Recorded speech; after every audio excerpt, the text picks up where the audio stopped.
दोस्तों यदि आप 10वीं पास है तो आपके लिए अभी ज़बरदस्त भर्ती चल रही है एसएससी एमटीएस के पदों पर, जिसमें दो प्रकार के पद है। एक तो एमटीएस का है, दूसरा हवलदार का है।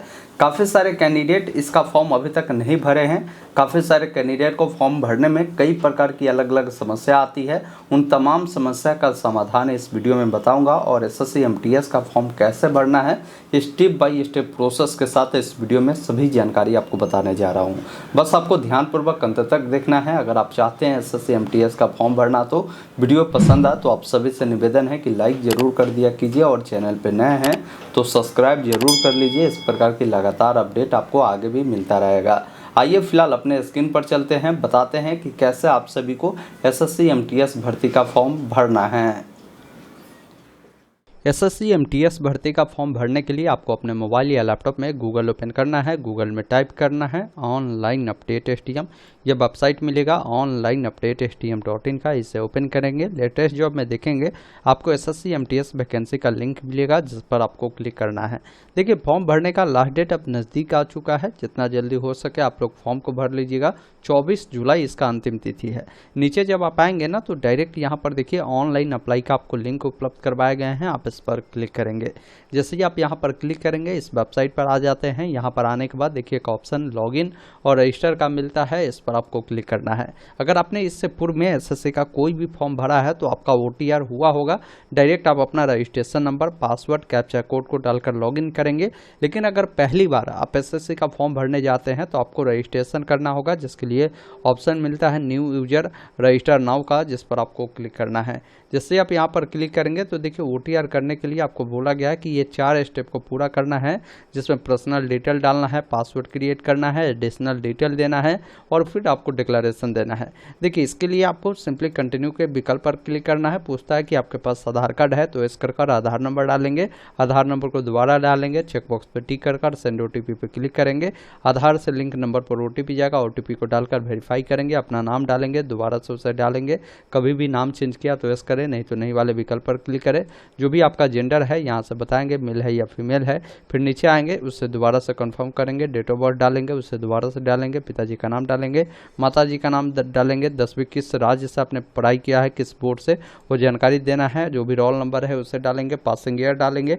हाईएस्ट क्वालिफिकेशन आपका क्या है आप बताएंगे। जैसे एमटीएस के लिए 10वीं चाहिए, लेकिन आप 12वीं डिप्लोमा डिग्री पास आउट है तो आप अपना हाईएस्ट क्वालिफिकेशन में वो जानकारी आप बता सकते हैं। तो अपने अकॉर्डिंग जानकारी को देंगे। फिर नीचे आएंगे, अपना मोबाइल नंबर, ईमेल आईडी देकर आप इस पर भी OTP अनवा कर वेरीफाई करेंगे और यहाँ से नेक्स्ट करेंगे। फिर पासवर्ड क्रिएट कर लेंगे। OTR कैसे करना है अगर आपको नहीं OTR हुआ है तो एक वीडियो मैं दे दूंगा कमेंट बॉक्स में या डिस्क्रिप्शन बॉक्स में, उससे देखकर आप OTR कर लीजिएगा। उसके बाद क्या करना है कि अपना OTR number, password, captcha code को डालकर लॉगिन करेंगे। दोस्तों यदि आप एसएससी की किसी भी भर्ती की तैयारी करते हैं और आप चाहते हैं इसके GK GS के लिए बेहतरीन बुक लेना, जिससे अपनी बेहतरीन तैयारी करना, तो आपके लिए अग्रवाल एग्जाम कार्ड के द्वारा दो काफ़ी शानदार बुक जो है कम्बो में लॉन्च किया गया है। ये बुक जो है स्टैटिक्स GK के होने वाले हैं और इसके अलावा जनरल स्टडीज क्वेश्चन बैंक ये होने वाले हैं। देखिए दोनों बुक का अलग अलग काम है और पढ़ने का तरीका, बेनिफिट अलग अलग है। मैं आपको बता देता हूँ कि कैसे आप तैयारी करेंगे और कैसे इसका बेनिफिट आप उठाएंगे अपने एग्जाम के दृष्टिकोण से। जैसे अगर आप स्टैटिक्स GK का बुक अगर आप लेते हैं ना तो इसमें हर चैप्टर के साथ जो है क्लियर कॉन्सेप्ट मिलेगा और इम्पोर्टेंट जो फैक्ट है वो आपको देखने को मिलेगा। इसके अलावा स्टैटिक्स GK के सभी जो इम्पोर्टेंट टॉपिक है वो आपको सिंपल और इजी लैंग्वेज में आपको दिए गए हैं, जिससे आपको तैयारी करने में आसानी होगी। इसके अलावा जो भी लेटेस्ट एग्जाम ट्रेंड है उसके अकॉर्डिंग जो भी टॉपिक और जो फैक्ट है वो भी इसमें ऐड किया गया है। इसके अलावा मैं बता दूं आपको कि जनरल स्टडीज जो क्वेश्चन बैंक है अगर आप इसको लेते हैं तो इसमें आपको जो है प्रैक्टिस के लिए अनलिमिटेड आपको बुक मिल जाते हैं। इसके अलावा मार्च 2025 तक सभी इम्पोर्टेंट जो PYQ है यानी प्रीवियस ईयर क्वेश्चन जो है वो दिए गए हैं। इसके अलावा जो क्वेश्चन को चैप्टर वाइज, आप टॉपिक वाइज, इसके अलावा एग्जाम वाइज भी जो है इसमें अरेंज किए गए हैं, जिससे आपको प्रैक्टिस करने में काफ़ी आसानी होगी। टाइम बचाने के लिए आपको जो इम्पोर्टेंट और रिलेवेंट जो क्वेश्चन है वो भी आपको दिए गए हैं। अब देखिए इससे पढ़ने का तरीका क्या है कि सबसे पहला चीज़ है कि जो स्टैटिक्स आप GK का जो बुक लिए हैं ना उस बुक को सबसे पहले चैप्टर वाइज आपको पढ़ना है। बेसिक कॉन्सेप्ट और जो भी इसमें इम्पोर्टेंट पॉइंट दिए गए हैं उसको अच्छे से समझना है और उसको याद रखना है। उसके बाद क्या करना है कि जो आपने क्वेश्चन बैंक लिया है ना उसको आप चैप्टर वाइज आप तुरंत प्रैक्टिस करें, जिससे आपको पता चलेगा कि भाई किस प्रकार आपकी जो तैयारी है वही है। अब इससे आपको फ़ायदा क्या क्या होंगे, तो सबसे पहला चीज़ है एसएससी जनरल स्टडीज के सभी जो सेक्शन में जो है आपको स्ट्रॉन्ग कमांड बनेगा। स्टैटिक्स, जीके और एसएससी जो जीएस क्वेश्चन पर जो है आपकी स्पीड बनेगी और आप एक्यूरेसी के साथ उसे आसानी से आप सॉल्व कर पाएंगे। सिर्फ उन्हीं पीवाईक्यू को आपको प्रैक्टिस करनी है जो आने वाले परीक्षा के दृष्टिकोण से महत्वपूर्ण है। इसके अलावा आप अगर इन सभी चीज़ों को अगर अच्छे से कमांड करते हैं ना, तो पहले अटेम्प्ट में ही एसएससी के जो भी एग्ज़ाम है जिसकी आप तैयारी करते हैं आप आसानी से क्रैक कर पाएंगे और स्ट्रॉन्ग चांस आपको जो है आसानी से मिल पाएगा। ये बुक आप लेना चाहते हैं तो मैं लिंक आपको दे दिया हूँ डिस्क्रिप्शन बॉक्स में, कमेंट बॉक्स में भी, आप वहाँ से आसानी से घर बैठे मंगवा सकते हैं या अपने नज़दीकी किसी भी बुक दुकान पे जाकर इस दोनों बुक को आप ले सकते हैं। तो अगर आप भी चाहते हैं एसएससी के एग्ज़ाम को क्रैक करना, तो आपके लिए अग्रवाल एग्ज़ाम कार्ड के द्वारा अभी एक शानदार जो है सेल भी लाए गए हैं, जिसमें आपको 40% तक का जो डिस्काउंट है आपको मिल जाएंगे। इस बुक को आप अपने घर बैठे अनवा सकते हैं फ्लिपकार्ट, अमेजोन से। मैं लिंक आपको डिस्क्रिप्शन में दे दिया हूं। अपनी बेहतरीन तैयारी के लिए आज ही बुक को अनवा कर अपनी तैयारी को बेहतर करना शुरू कर दीजिए। लॉगिन करते ही ऊपर में आपकी पर्सनल डिटेल आता है। आप नीचे जब आप आएंगे तो यहाँ पर लाइव एग्जामिनेशन में आपको ऑप्शन मिलता है मल्टीटास्किंग स्टाफ का। अब इस फॉर्म को भरने के लिए जो भी लास्ट डेट है आपको यहाँ पर बताए गए हैं। बाकी करेक्शन वीडियो कब ओपन होगा वो भी जानकारी बताए गए हैं। फॉर्म को अप्लाई करने के लिए एक ऑप्शन दिए गए हैं अप्लाई का, जिस पर क्लिक करना है। उसके बाद आपके सामने पूरी गाइडलाइन आएगी, उस गाइडलाइन को अच्छे से रीड करें। उसके बाद फिल फॉर्म पर क्लिक करना है। अब जैसे ही यहाँ पर क्लिक करते हैं ना, तो पर्सनल डिटेल आपका जो है फिलअप रहता है। क्लियर बताया भी गया है कि 1 से 18 तक की जो जानकारी है OTR से हम ऑटोमेटिक जो है फिल किए हैं, इसमें कोई भी एडिट आपका अप्लीकेबल नहीं है। नीचे आकर नेक्स्ट करना है, ये डिटेल आपका सेव होता है। ओके वाले विकल्प पर क्लिक करना है। अब अगले स्टेप में आते हैं जहाँ पर क्वालिफिकेशन की जानकारी देनी है। तो बोला गया है कि आपकी हाईएस्ट क्वालिफिकेशन क्या है वो जानकारी बताएंगे। अगर आप मैट्रिक पास है या आप इंटर पास है या डिग्री डिप्लोमा किए हैं, जहाँ तक भी आपकी हाईएस्ट क्वालिफिकेशन होगी वो आपको यहाँ पर बताना है। अब इस पोस्ट के लिए अप्लाई करने के लिए बोला गया कि 10वीं आपको जो है पास होना होगा। 10वीं आप पास है तो यहाँ पर पास रहेगा, किस साल पास किए हैं, किस स्टेट बोर्ड से पास किया है वो आपको देखने को मिलता है। अब आपका जो भी 10वीं का बोर्ड होगा वो बोर्ड आपको देखने को मिलेगा। जो भी आपका रोल नंबर है यहाँ पर रोल नंबर आपको देखने को मिलेगा।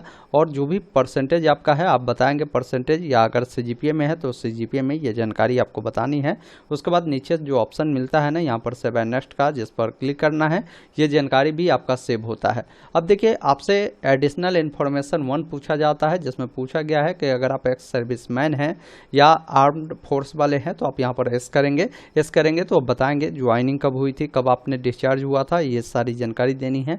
इस प्रकार नहीं है तो नो करेंगे। अगर आपको एज में रिलैक्सेशन चाहिए तो यहाँ पर आपको एस करना है, फिर बताना है कि किस कैटेगरी के तहत आपको रिलैक्सेशन चाहिए। अगर आपको नहीं चाहिए तो नहीं वाले विकल्प पर क्लिक करेंगे। फिर यहाँ पर पूछता है कि अगर आप अपनी जो पर्सनल इन्फॉर्मेशन है किसी भी जॉब अपॉर्चुनिटी के लिए शेयर करना चाहते हैं तो आप एस कर सकते हैं। अगर नहीं करना है तो आप यहाँ से नहीं भी कर सकते। तो बेटर है आप शेयर करना चाहे तो एस कर दीजिए। उसके बाद सेव एंड नेक्स्ट पर क्लिक करना है। ये डिटेल सेव हुआ, ओके वाले विकल्प पर क्लिक करें। अब देखिए एडिशनल इन्फॉर्मेशन 2 पूछा गया है, जिसमें बोला गया कि इसका जो एग्ज़ाम होगा ना, एग्ज़ाम के लिए अपना सेंटर कहाँ रखना चाहते हैं। तो 3 सेंटर का प्रेफरेंस देना है। जैसे मान लीजिए पहला सेंटर आप जहाँ भी रखना चाहते हैं उससे डालेंगे। दूसरा आपको जहाँ रखना है ना उसको यहाँ से क्या करेंगे ना, उस सिटी को यहाँ से आपको सेलेक्ट कर देना है जहाँ भी आप रखना चाहते हैं। और तीसरा आपको जहाँ देना है उसको रख सकते हैं। फिर पूछता है कि एग्ज़ाम जो देंगे आप हिंदी या इंग्लिश माध्यम में देंगे, वो बताएंगे। उसे दोबारा से आपको क्या करना है, कन्फर्म कर देना है। फिर नीचे आएंगे, पूछता है कि अगर आप 40% या इससे अधिक दिव्यांग है तो एस करें, नहीं तो ये आपका जो है डिसेबल रहेगा, क्योंकि अपने पर्सनल इन्फॉर्मेशन में ये जानकारी बताया होगा कि मैं डिसेबल नहीं हूँ। अगर कोई कैंडिडेट दिव्यांग है उसको स्क्राइब चाहिए तो आप बता सकते हैं, एस करेंगे तो आपको स्क्राइब के लिए जो आपका सर्टिफिकेट है ना वो आपको देने होंगे। अगर नहीं चाहिए तो आपको यहाँ पर नहीं वाले विकल्प पर क्लिक करना है। फिर आप नीचे आते हैं तो यहाँ पर सबसे महत्वपूर्ण चीज़ है कि आपको जो प्रेफरेंस है वो देना होता है। अब देखिए, प्रेफरेंस देने से पहले मैं आपको कुछ चीज़ों को बताना चाहता हूँ। हालांकि मैंने इसके ऊपर में एक डिटेल वीडियो बनाया था कि पोस्ट प्रेफरेंस आपको कैसे डालना है। पोस्ट प्रेफरेंस में पहली आपकी प्राथमिकता होनी चाहिए कि आपका जो भी नियरेस्ट स्टेट है, मान लीजिए अगर आप बिहार से है तो पटना का अगर ऑप्शन है तो बेटर है, आप पटना दीजिए, या आप दिल्ली का है, चंडीगढ़ का है, तो पहले आपकी प्राथमिकता होनी चाहिए, आपको अपने स्टेट का प्रेफरेंस देना चाहिए। इसमें क्या होता है ना कि जो भी स्टेट का कटअप आप पार करते हैं उसी स्टेट के अकॉर्डिंग जो है आपको यहाँ पर जॉब मिलती है और प्रेफरेंस देखा जाता है। जैसे सपोज करिए, जैसे कोई कैंडिडेट यहाँ पर 12 नंबर कोड दिया, 12 नंबर किसका है, चंडीगढ़ का है। इसके अलावा यहाँ पर 33 नंबर कोड दिया, इसके अलावा जो है यहाँ पर गोवा का दे दिया 54 नंबर। मैं एग्जाम्पल से, ये 3 एग्जाम्पल से समझा रहा हूँ। अब जैसे ये 12 नंबर जो इन्होंने दिया है ना चंडीगढ़ का, अब इसका कटअप अगर मान लीजिए चला गया 130 चला गया, ठीक है, 150 में 130 इसका कटअप चला गया, और 33 जो सिक्किम का दिया इन्होंने, इसका जो कटअप है इनका चला गया 132, और जो इन्होंने 54 गोवा का दिया है इसका कटअप चला गया 125। और ये जो कैंडिडेट है इनका नंबर आया 124 नंबर, लेकिन इनकी इच्छा थी कि भाई हमें जो है यहाँ पर चंडीगढ़ मिले। तो देखेगा कि भाई चंडीगढ़ का जो कटअप है 130 गया है, 130 इन्होंने लाया है या नहीं लाया, तो नहीं लाया है तो ये इनको नहीं मिलेगा। फिर अगला पोस्ट प्रेफरेंस देखा जाएगा कि भाई ये जो दिया गया सिक्किम का 128 गया है, तो इन्होंने 128 लाया है या नहीं लाया। फिर देखा जाएगा 3 में इन्होंने गोवा दिया है, गोवा का कटअप 124 गया है, इनका नंबर 125 है, तो इनको ये मिल जाएगा। वही मान लीजिए इसका भी कटअप वो पार नहीं करता, अब अगला कटअप में इन्होंने अगर मान लीजिए हरियाणा दे दिया 13, हरियाणा का कटअप मान लीजिए इनका अगर आ गया 120 हरियाणा का कटअप और इन्होंने 124 लाया, तो इनको हरियाणा मिल जाएगा। मतलब अगर आप पोस्ट प्रेफरेंस देते हैं तो इसको पार करते हैं तभी ये मिलेगा, इसको पार नहीं करेंगे तो फिर अगला देखा जाएगा, फिर अगला देखा जाएगा, फिर अगला देखा जाएगा। इनमें जितने भी प्रेफरेंस दिए हैं उनमें किसी का भी कटअप, किसी भी राज्य का कटअप अगर पार कर लेते हैं तो वहाँ पर जॉब मिलता है। तो इसलिए मैं कहूँगा कि इसमें आपको जो जब भी आप प्रेफरेंस डालते हैं ना, तो सबसे बेटर है कि आप जहाँ जॉब करना चाहते हैं, जहाँ आप कंफर्ट हो सकते हैं, उस स्टेट का पहले प्रेफरेंस देना। उसमें भी पहले कोशिश करना है कि आपको एमटीएस वाले का प्रेफरेंस देना है। जैसे यहाँ पर देखिए चंडीगढ़ में ही है, ये 11 नंबर कोड हवलदार का है, और लेकिन देखेंगे नहीं यहाँ पर ये जो एमटीएस का 12 नंबर है, तो पहले एमटीएस का देना है और अंत में हवलदार वाला पोस्ट को भी देना है। क्योंकि देखिए हवलदार वाला में क्या है ना कि आपका हाइट भी देखा जाएगा और आपका रनिंग भी होता है, ये भी ध्यान रखिएगा। तो वो चीज़ें आप कर पाएंगे तो उसका भी प्रेफरेंस आप जो है पहले दे सकते हो, वो आपके ऊपर डिपेंड करता है। लेकिन मेरे हिसाब से बेटर है कि आप अपने पहले नियर जो भी स्टेट है, जिस स्टेट से बिलोंग करते हैं उसको दीजिए, फिर उसके बाद जो नज़दीकी स्टेट है जहाँ से आप अपने घर भी आ जा सके, कभी भी छुट्टी हो या किसी भी इमरजेंसी काम हो, तो ऐसा आप दे सकते हैं। तो मेरे हिसाब से इस अकॉर्डिंग दीजिए, बाकी आप देख लीजिए जैसे भी आपको सही लगे देना है।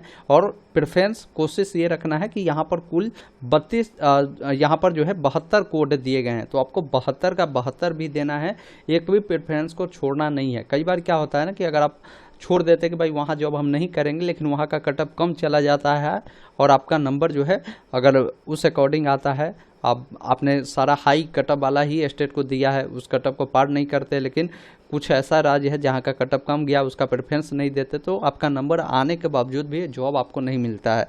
तो इसलिए ये छोड़ना नहीं है, आपको सारा प्रेफरेंस जो आपके मन मुताबिक हो उस अकॉर्डिंग जो है आप यहाँ से डाल लीजिएगा। मैं आपको एग्जांपल के लिए सारी चीज़ों को बताया हूँ। तो सारा पोस्ट प्रेफरेंस डालने के बाद एक ऑप्शन मिलता है सेव एंड नेक्स्ट का, जिस पर क्लिक करना है। इस प्रकार आपका ये भी डिटेल जो है सेव होता है। अब यहाँ पर क्या है ना कि आप देखेंगे अगले स्टेप में आपको फोटो सिग्नेचर अपलोड करना है। उससे पहले यहाँ पर आपको एक कीवर्ड देखने को मिलेगा कि फेस ऑथेंटिकेशन स्टेटस आपका जो है ये पेंडिंग है, पहले इसको आपको कंप्लीट करना होगा। इससे कंप्लीट करने के लिए आपको मोबाइल एप्लीकेशन का सहारा लेना होगा, ये ध्यान रखिएगा। इससे आगे की प्रोसेस में अभी अपने मोबाइल के स्क्रीन पर चलकर बताता हूँ। फिर यहाँ पर आपको जो है फ़ोटो को भी अपलोड करना होता है, जिसके बारे में बताया गया है कि फ़ोटो जब भी क्लिक करें तो प्लेन बैकग्राउंड हो और अच्छी क्वालिटी की लाइटिंग हो, साथ में आपका जो फेस है अच्छे दिखना चाहिए। आपको कोई भी टोपी, मास्क, ग्लास ये सब का उपयोग आपको बिल्कुल भी नहीं करना है, ये विशेष तौर पर आपको ध्यान रखना है। तो ये सारी चीज़ों को देख लीजिएगा, उस अकॉर्डिंग का फ़ोटो यहाँ पर आपको डालना है। फिर नीचे आएंगे तो जो भी आपका सिग्नेचर है ना, सिग्नेचर अपलोड करना है, 10 से 20 KB में होगा। तो ये सारी चीज़ें मैं अभी आपको फ़ोन से बताता हूँ कि कैसे कंप्लीट कर सकते हैं। सबसे पहला काम करें, अपने मोबाइल में प्ले स्टोर को ओपन करें और इस सर्च बॉक्स में आपको लिखना है, एक एप्लीकेशन डाउनलोड करना होगा जिसका नाम माई एसएससी है। ये एप्लीकेशन देख लीजिए, ये मिलेगा। इसको सबसे पहला काम करें, इंस्टॉल करें। अगर इंस्टॉल है तो अगर अपडेट मांगे तो इसको अपडेट कर दीजिएगा। अब जैसे एप्लीकेशन को अपडेट करेंगे या आप इंस्टॉल करेंगे तो ये इंस्टॉल होगा। एक और एप्लीकेशन डाउनलोड करना है जिसका नाम आधार फेस आरडी है, इसको भी आपको इंस्टॉल कर रख लेना है। ये दो एप्लीकेशन हुआ। अब माई एसएससी एप्लीकेशन को मैं क्या करता हूँ, जैसे मेरा ये इंस्टॉल हो गया, अब यहाँ पर देखिए एक ऑप्शन ओपन का मिलेगा। आपको ओपन वाले विकल्प पर क्लिक करना है। यहाँ पर क्या है ना कि आपको OTR नंबर जिससे अभी लॉगिन आपने किया था, लॉगिन करने के लिए ऊपर में देखिए लॉगिन रजिस्टर का ऑप्शन है, इस पर क्लिक कर आपको अपना जो है OTR नंबर जो भी पासवर्ड है उसे डालेंगे। इस कैप्चा कोड को यहाँ पर फिल कर लॉगिन वाले विकल्प पर क्लिक करना है। लॉगिन करते ही इस प्रकार का डैशबोर्ड आएगा, जहाँ पर देखेंगे नीचे में डैशबोर्ड का ऑप्शन है और एक ऑप्शन देखिए मिलता है माई एप्लीकेशन का, जिस पर आपको क्लिक करना है। जैसे ही क्लिक करेंगे ना तो यहाँ पर देखिए आपको मल्टीटास्किंग का मिलता है और नीचे में कंटिन्यू का एक ऑप्शन मिलता है। आपको कंटिन्यू वाले विकल्प पर क्लिक करना है। अब यहाँ पर क्या है ना कि आपने सभी जानकारी वहाँ ऑलरेडी फिल कर चुका है। आपको सिंपली 7 नेक्स्ट पर क्लिक कर ओके करते जाना है। 7 नेक्स्ट पर क्लिक करेंगे, फिर ओके करेंगे, फिर 7 नेक्स्ट पर क्लिक कर ओके करना है, फिर यहाँ से 7 नेक्स्ट पर क्लिक कर ओके करना है। अब यहाँ पर आधार ऑथेंटिकेशन में आएंगे, यहाँ पर ये डिटेल देख पाएंगे अभी भी आपका पेंडिंग है। अब इसको कंप्लीट करने के लिए कुछ करना नहीं है, ये जो चेकबॉक्स मिलता है ना इस पर टिक कर आधार फेस ऑथेंटिकेशन वाले विकल्प पर आपको क्लिक करना है। जैसे ही क्लिक करेंगे ना तो ये जो एप्लीकेशन है ये ओपन होगा। इसको क्या करेंगे, आपको अलाउ कर सबसे पहला चीज़ है कि आपको फ़ोटो कैप्चर करना है। फ़ोटो कैप्चर करने के लिए इस जो सर्कल है ना इसमें बीच में अपना फेस रखना। अभी बता रहा है कि आपका फेस बीच में नहीं है, इसलिए हम फेस आपका डिटेक्ट नहीं कर पा रहे हैं। अब देखिए मैं क्या करता हूँ, थोड़ा सा पीछे होता हूँ और इस बीच में अपना फेस को रखता हूँ। फेस को जैसे ही बीच में रखेंगे तो ये ग्रीन हो जाएगा। ग्रीन होने के बाद आँख को बंद कर खोलना है, आपका ये कंप्लीट होगा। अब कंप्लीट होगा तो नेक्स्ट जैसे ही करेंगे ना 7 नेक्स्ट तो बताएगा, जैसे यहाँ पर मैसेज आ जाएगा कि फेस आईडी वेरिफिकेशन सक्सेसफुल हो गया। अब ओके करें। अब यहाँ पर फोटो को कैप्चर करना है, जिसके लिए ऑप्शन मिलता है कैप्चर लाइव इमेज का, जिस पर आपको क्लिक करना है। अब जैसे ही यहाँ पर क्लिक करेंगे परमिशन मांगेगा, अलाउ करेंगे। अब इसमें भी यही है कि सर्कल के बीच में आपको अपना फेस रखना है और ये जो गोला बना है ना इस गोला पर जब क्लिक करेंगे तो यहाँ से आपका फ़ोटो कैप्चर हो जाता है। अब चलिए मैं अपना फेस को बीच में रखकर फ़ोटो को कैप्चर करता हूँ। अब जैसे ही कैप्चर करते हैं ना थोड़ा सा वेट करेंगे, फ़ोटो सक्सेसफुली आपका अपलोड हो गया। अब सिंपली ओके वाले विकल्प पर आपको क्लिक कर देना है। अब नीचे आएंगे तो सिग्नेचर 10 से 20 KB में है और इसका अगर डायमेंशन बनाते तो 6 सेंटीमीटर इसका विड्थ और 2 सेंटीमीटर इसका हाइट रखिएगा। आगे मैं बताऊंगा कि कैसे सिग्नेचर को आप बना सकते हैं। मैं यहाँ पर क्या करता हूँ, एक सिग्नेचर मैं अपना यहाँ पर अपलोड करता हूँ। सिग्नेचर को अपलोड करने के बाद देखेंगे बताएगा सिग्नेचर अपलोड हो गया है। अब सिंपली नीचे में 7 नेक्स्ट का जो ऑप्शन मिलता है ना इस पर आपको क्लिक करना है। जैसे ही क्लिक करेंगे आपका जो डिटेल है सक्सेसफुल सेव हुआ। अब आपके सामने फॉर्म का प्रीव्यू आता है। आपने जो भी जानकारी फिलअप किया है सभी जानकारी का एक बार प्रीव्यू देखे, कहीं भी कुछ गलती है तो सुधार कर सकते हैं। जानकारी सही है तो चेकबॉक्स पर टिक कर इस कैप्चा कोड को फिल कर सबमिट वाले विकल्प पर आपको क्लिक करना है। जैसे ही आप सबमिट वाले विकल्प पर क्लिक करेंगे इस प्रकार आपका फॉर्म जो है सक्सेसफुली सेव होता है। अगर आपका पेमेंट नहीं लगता तो डायरेक्ट प्रिंट का ऑप्शन यहीं पर मिल जाएगा, लेकिन जिनका पेमेंट लगता है मेक पेमेंट का यहाँ पर ऑप्शन मिलेगा, इस पर आपको क्लिक करना है। पेमेंट करने के लिए 2 माध्यम है, आप SBI या कोटक महिंद्रा का गेटवे को चुनकर यहाँ से पे वाले विकल्प पर क्लिक करेंगे। अब पेमेंट करने के लिए देखिए आपको ऑप्शन मिलता है debit card, credit card, net banking, जिस भी माध्यम से पेमेंट करना चाहे उस माध्यम को सेलेक्ट करेंगे।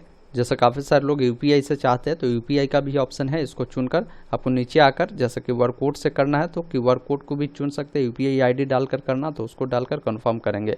अब यहाँ से QR कोड से मैं चाहता हूँ तो इसको स्कैन कर पेमेंट करेंगे और इसका प्रिंट निकाल कर रख लेंगे। अब काफ़ी सारे लोगों का मैं देखता हूँ कि सिग्नेचर में उनको परेशानी होती है, तो सिग्नेचर को बनाने के लिए गूगल में लिखेंगे IM Resizer, यह वेबसाइट आपको दिखेगा। इसको आपको ओपन करना है और यहाँ से जो भी सिग्नेचर है उसको अपलोड करना है। उसके बाद यहाँ पर देखिए आपसे पूछता है कि इसको जो है पिक्सल में रखना है या आपको सेंटीमीटर में रखना है। तो यहाँ पर देखिए क्या है ना कि सेंटीमीटर में बोला गया है कि इसको रखिए। इसका जो विड्थ है 6 सेंटीमीटर और हाइट जो रखना है 2 रखना है। तो मैं यहाँ से सेंटीमीटर कर दिया। विड्थ कितना है 6 है तो यहाँ पर 6 रखिए, क्योंकि एक बार फिर देख लेता हूँ विड्थ 6 और हाइट 2 तो यहाँ पर 6 और यहाँ पर 2 रखते हैं। उसके बाद इसको क्या करते हैं ना, देखिए ऑप्शन मिलता है डाउनलोड का, जिस पर क्लिक करेंगे और डाउनलोड इमेज पर क्लिक करेंगे। ये डाउनलोड हो गया, लेकिन साइज देखेंगे ना ये 13 KB में है। अब यहाँ पर देखेंगे कि साइज क्या बोला गया है, 10 से 20 KB है, तो आसानी से अपलोड हो जाएगा। जैसे मैं आपको यहाँ भी दिखाता हूँ, जैसे अपलोड सिग्नेचर पर क्लिक करेंगे और ये मेरा सिग्नेचर है, इसको मैंने डाला, देखिए सिग्नेचर सक्सेसफुली अपलोड हो गया। आप आसानी से अपलोड करेंगे। कई बार क्या है ना कि ये आपका 10 KB में नहीं हो पाता है या KB कम हो जाता है, तो इसको बढ़ा भी सकते हैं। इसके लिए गूगल में ही लिखेंगे इमेज इंक्रीज साइज, ये वेबसाइट आएगा, इसको ओपन करिएगा। वेबसाइट जैसे ही ओपन करेंगे ना, तो यहाँ पर जो भी सिग्नेचर है उसको अपलोड कर दीजिएगा। साइज इसको कितना रखना है, जैसे 12 KB हमें रखना है, तो 12 लेकर इंक्रीज साइज पर क्लिक करेंगे और ये साइज आपका जो है बढ़ा देगा। उसके बाद डाउनलोड वाले विकल्प पर क्लिक करके इसको डाउनलोड करेंगे और आसानी से जो है आपका सिग्नेचर भी साइज बन गया। आप इसको अपलोड करेंगे, कोई दिक्कत आपको नहीं है। दोस्तों अभी आपने देखा, मैंने आपको स्टेप बाय स्टेप बताया कि कैसे आप सभी को SSC MTS भर्ती का फॉर्म भरना है। उम्मीद करता हूँ आपने पूरी जानकारी समझा होगा। तो वीडियो को लाइक शेयर जरूर कीजिए। वीडियो देखने के लिए बहुत बहुत धन्यवाद। जय हिंद।